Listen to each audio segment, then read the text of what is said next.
चले बढ़ते हैं अगली खबर की ओर। बिहार की बात करते हैं, जहां पर अपराधी जो है वो मौत की तारीख तय कर रहे हैं। कब कहां किसे शूट कर दे कोई भरोसा नहीं। कोई पुरानी अदावत में जान गंवा रहा है तो कोई अपराध का विरोध करने पर मारा जा रहा है। बिहार में बढ़ रहे अपराध का ग्राफ कम कर पाने में नाकाम पुलिस को चुनौती पर चुनौती मिल रही है। आलम यहां पर यह है कि पटना में एक महीने में 20 से ज्यादा लोगों की जान चली गई है। पूरी खबर आपके सामने रखते हैं।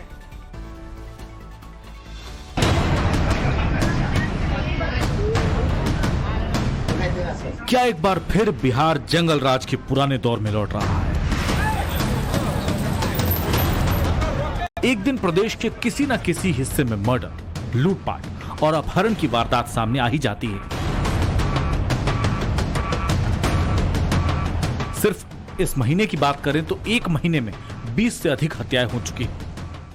बिहार में अपराधी पूरी तरह से बेलगाम हो गए हैं और खास करके पटना जो राजधानी है वहां पर किस तरह से दिन दहाड़े अपराधी गोलीबारी की घटना को अंजाम दे रहे हैं, इसका जीता जागता नमूना जो है वो कुर्जी मोड़ के पास दिखा है। अब जिस जगह पे अभी हम मौजूद है यहाँ पर नीलेश मुखिया जो पूर्व मुखिया है उस पर गोलीबारी की गई है।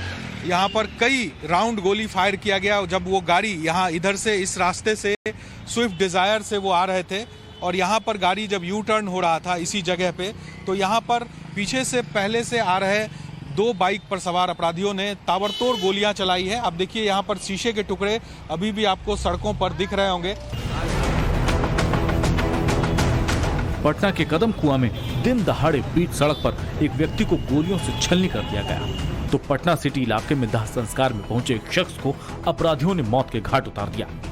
वहीं पूर्व मुखिया को बीच सड़क पर अपराधियों ने गोलियों से छलनी कर दिया, जिसका गंभीर हालत में अभी इलाज चल रहा है।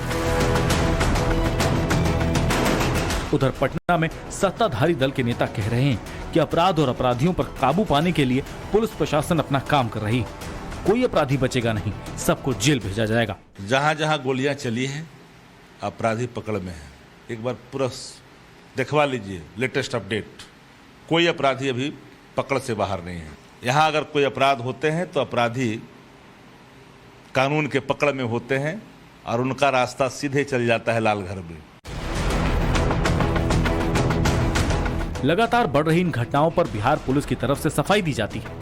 एडीजी बिहार पुलिस मुख्यालय का कहना है कि पुलिस की कोशिश होती है अपराध होने से पहले अपराधियों को पकड़ लिया जाए। इसके लिए पुलिस लगातार काम करती है। लगातार पुलिस का प्रयास ये रहता है कि सबसे पहले आपको बताया कि घटनाएं ना हो, उसके लिए प्रिवेंटिव पुलिसिंग और प्रोएक्टिव पुलिसिंग हमारी लगातार काम करती है। पिछली प्रेस ब्रीफिंग में भी और उसके पहले लगातार हम आपको ये सूचना देते रहते हैं कि किस तरह से पुलिस के द्वारा अपराधियों के गैंग पर पहले ही छापामारी की गई, अपराध की योजना बनाते ही उनको गिरफ्तार कर लिया गया। घटना हो जाने पर हम लोगों का काम रहता है वहां पर अनुसंधान किया जाए और अनुसंधान करने के उपरांत में जो अपराधकर्मी इसके पीछे शामिल हैं उनको हम लोग गिरफ्तार करें। जो दावे पुलिस की तरफ से किए जाते हैं अगर वो जमीन पर उतर जाएं तो शायद इस तरह की घटनाएं हो ही ना, लेकिन बिहार में स्थिति ठीक उसकी उल्टी है। यही वजह है कि बिहार बढ़ते अपराध को लेकर सरकार को जमकर घेरा जा रहा है। मुखिया के ऊपर गोली चला और अब अराजक हो चुका। माफ कीजिए, हाथ जोड़ते हैं नीतीश बाबू, बिहार को मुक्ति दीजिए। नीतीश कुमार का आरजेडी से गठबंधन करने के बाद सरकार पर लगातार अपराध से समझौता करने का आरोप लगा।